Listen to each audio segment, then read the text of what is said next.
So what up, y'all? What up, y'all? I'm struggling today. I'm not there today. You know, I was like, what up, YouTube? It's your boy Triple M taking with another video. With a video from Costco.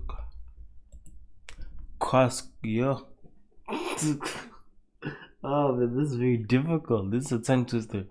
Quaskazar. Let's talk about fat. That's the video. Let's talk about fat. Some of y'all needs to lose weight, man. I'm not judging, kind of judging. But depending how what the information they tell us, you might need to lose it. If not, then you might just need to reduce some things. You know what I'm saying? Let's jump into it. Fat is your most dangerous organ. Yes, organ. While it's often falsely described as a mere expression of laziness or gluttony, fat is essential for health, controlling and guiding crucial processes in your body. But if you have too much fat, it starts to disrupt your metabolism, becoming one of the most deadly things that can happen to your body. Today, more people are obese than starving, which is a huge victory. There are all sorts of ideas about the cause of the obesity epidemic, but it really comes down to one thing. For millions of years, humans had to expend a lot of effort to get food and often faced hunger. Our bodies evolved to hold on to every bit of energy. And then suddenly, we had an overabundance of food we didn't need to move much for. We made food hyper-palatable and ultra-processed, with loads of unhealthy fats, salt and sugar. Our brains love this, so our food is extremely hard to resist, to the point of being addictive. It's also extremely convenient, cheap, and you get a lot of energy per volume, so it's not very satiating. True. This leads to most of us regularly overeating without realizing it. Okay. And food is aggressively marketed, especially to children.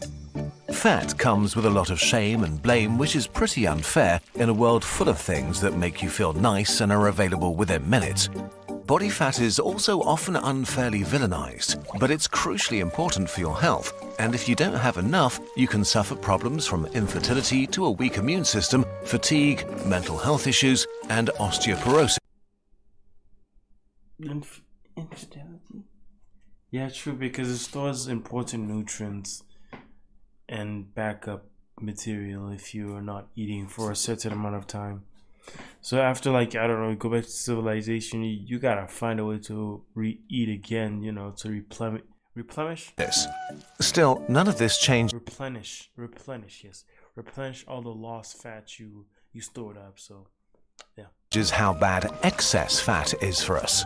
yes. So how does our fat organ become so destructive, and can we help ourselves? What is fat? Good question. If you consume more energy than you burn, you store it as triglycerides, an organic battery bustling with energy, collected in a large drop of fat inside a white fat cell. Gain weight and white fat cells expand with fat, lose weight, and they shrink. Only in the last few decades have we learned fat's most important job. Fat is an endocrine organ, part of the system that makes and regulates your hormones, chemical signals for your brain, liver, muscles, digestive tract, and immune system, making them work correctly together. Unfortunately, if you become overweight and obese, your fat organ and the many hormones it releases turn insane. In adults, fat comes in two types of white fat depots. Most of it is subcutaneous fat, the gooey soft stuff under your skin that insulates against the cold and serves as energy storage. The other one is visceral fat nestled between your organs, providing a soft cushion for your sensitive insides. Yeah, I can see it. But it also happens to be more dangerous. These fat cells are super sensitive to stress hormones like cortisol or adrenaline. When they pick up a surge of stress, they release fatty acids directly into your blood and are picked up by your liver as a rapid source of energy. On top of that, your visceral fat is very metabolically active, in a constant hormonal dialogue with the rest of your body. This is also why the health of two people with the same weight and amount of fat can be totally different. If you're pear-shaped and your fat is mostly in your hips or limbs, you're much less at risk than someone apple-shaped with a lot of fat in their torso. Bite by bite.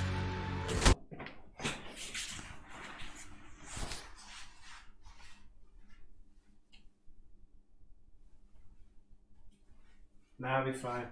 I'll be fine. It's mostly my legs, so I guess I don't know. I don't know how I should feel about that. I guess okay. I guess. Yay! I gotta. As you gain unhealthy weight, excess visceral fat triggers a cascade of negative changes all at once. Fat cells bloat up to their limit until they outgrow their blood supply and get starved of oxygen. They become critically stressed or even die. This is bad. If you're overweight or obese, your fat is basically a wounded organ leaking stress and poison into your system. Especially your Okay, no. Okay, that was a scary description. No, wow. visceral fat, even more triggered by the extra stress hormones, makes your blood more fatty. This overfeeds your organs like your liver or your muscles, who can't keep up anymore and begin to take damage. The cellular stress and dead fat cells are emergency signals that call your immune system to a fight. Armies of macrophages invade your fat tissue, creating clusters trying to eliminate the cause of the stress, but can't. So, they stay and call for more help. In a lean person's fat, immune cells make up about 5% of cells. In an obese person's fat, up to 40%. Active immune cells cause inflammation, bloating up your tissue and releasing even more alarm signals, which is good for a short amount of time when you're sick, but if it becomes chronic, it's like your entire body is under friendly fire. The inflammation molecules and fatty acids rip countless tiny wounds into the insides of your blood vessels, which leads to plaques that desperately try to close them. This narrows your blood vessels. It clogs it. Oh my goodness. And reduces the flow of oxygen-rich blood. Oh, is that why the legs just get all veiny and then like purple pale? It's very visible to see on white people and light-skinned people. But you know it's bad when you can see it on a black person, Inflammation also causes your blood pressure to rise, so your heart has to work harder and your risk of heart attacks or strokes increases massively. To make things worse, your fat organ's hormone production gets out of whack. Like leptin, the satiety hormone. With a healthy amount of fat, leptin tells your brain when you have enough energy storage, can eat less and spend more energy. But if you have too much fat, instead of becoming less hungry, your brain becomes resistant against the constant flood of leptin. This breaks your internal food thermostat, which is one of the reasons why many people who are overweight feel intense hunger. Their fat is screaming at their brain that they have enough, but the brain is not hearing the message anymore. Your sex hormones also get out of whack, testosterone is lowered while estrogen is overproduced. In women, this increases the risk of breast cancer significantly. Oh wow. Most people are not aware how much the risk of cancer rises with excess fat. In the US, almost 10% of all cancers are directly related to being overweight or obese. Oh, okay. Wait. UV radiation? Okay, it's very low, but it's a certain amount. All risk factors. Okay. And to top this off, obese cancer patients have much worse outcomes, succumbing to the disease more often and sooner. True. None of this is great, but even worse is what happens to one of your most important hormones, insulin. When the hormone world explodes. Insulin is a hormone produced by your pancreas that tells your cells to open their tiny mouths and eat up glucose from your blood. It's your body's way of screaming, dinner time. Disastrously bombarded by the stress from your excess fat, cells all over your body become insulin resistant, worse at eating glucose and taking up energy. Your body tries to compensate by pumping out more insulin, screaming louder. This can go on silently for many years and progress to prediabetes with no or only subtle symptoms like fatigue or hunger. So if it's not stored and it doesn't leave your body, then it builds up, clogging the system, or could lead to cancer for those cells that do absorb it and become independent and become cancer cells. I'm not saying that's the conclusion. I don't know, but based on the information I'm given, it looks like that's the case, you know what I'm saying? But as the damage accumulates, eventually your body just can't keep up anymore. Something breaks and you get type 2 diabetes. The cells responsible for insulin production are so overworked that they stop functioning properly and eventually give in. Your insulin crashes drastically and your body can't compensate. while the blood is now saturated with glucose, yet you're starving and feel exhausted and unwell. Imagine this as trillions of tiny sharp shards floating through you, damaging your blood vessels, nerves and organs, causing slow but constant damage everywhere. Horrible description, but go on. At this point, your body is so chronically inflamed that almost all organ systems are affected. The kidneys are overwhelmed, making you pee way more. Your vision gets blurry, your immune system is severely weakened, wounds heal slower, dying nerves lead to numbness and pain. You may experience shortness of breath, chest discomfort, erectile dysfunction, and high blood pressure, problems with your memory, focus, mood, and even depression. Your risk of developing just about every possible deadly disease goes through the roof. On average, type 2 diabetes shaves 10 years off your life and reduces your health span massively, arguably as much as smoking. If current obesity trends continue, up to 1 in 3 Americans will have diabetes by 2050. There is no nice way to put this. Excessive fat strains nearly every organ system in your body, ages you much quicker, and often leads to multi-system damage and dysfunction. And yet, fat is...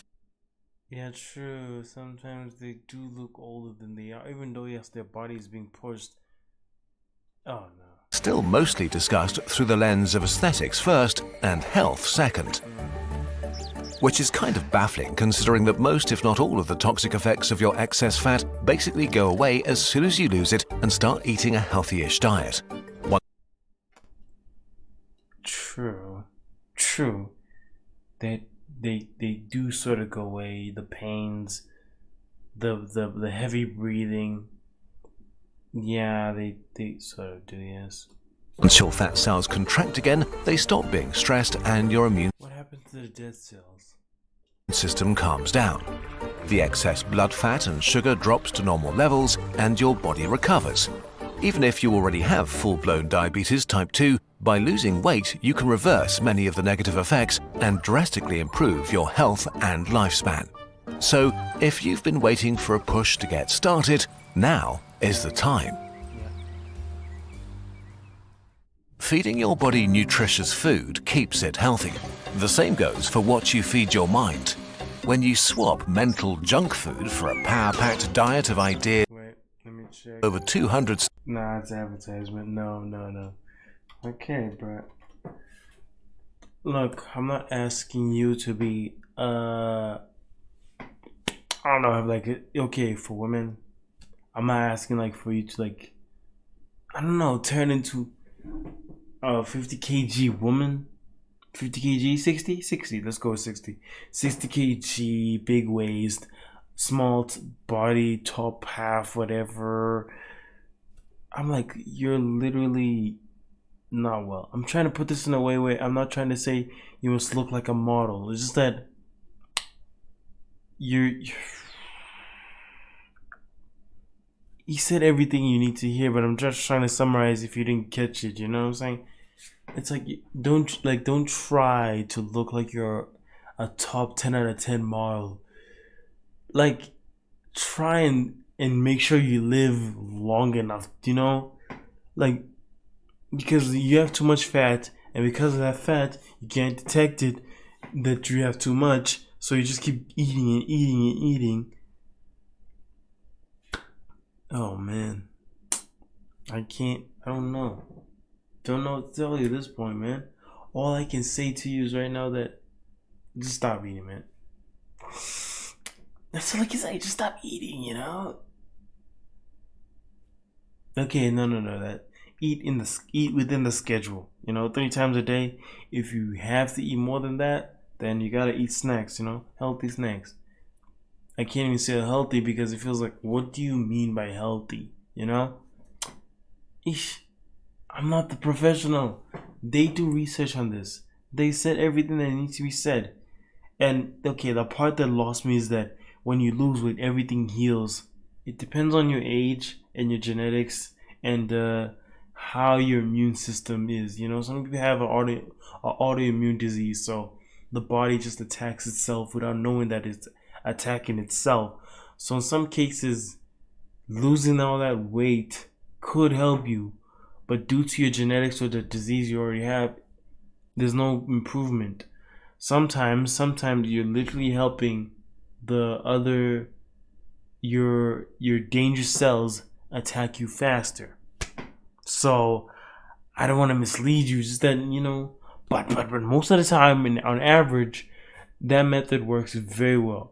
You lose weight, everything starts balancing out, everything starts tasting normal. When you overeat, when you overeat, at some point your brain will be like, okay, that's it. I'm not even done eating this, bro. I can't. I'm not saying the best of the best or whatever. It's just that just stay safe out there, man. If just understand, this is for your own good, not like in a way this is for your own good. No, if you want to live long and not be uncomfortable and constantly in pain, burning, and constantly please, at least come on, be self-aware, please. I can't save you. Only you can save you from yourself. This is just an awareness thing. It's been Triple Lens King with another video. Hope you like and subscribe. This is not hate on you. Take your time, but realize that you don't have enough time. Your body is getting old. Hopefully you catch this at the right time before it's too late. Peace.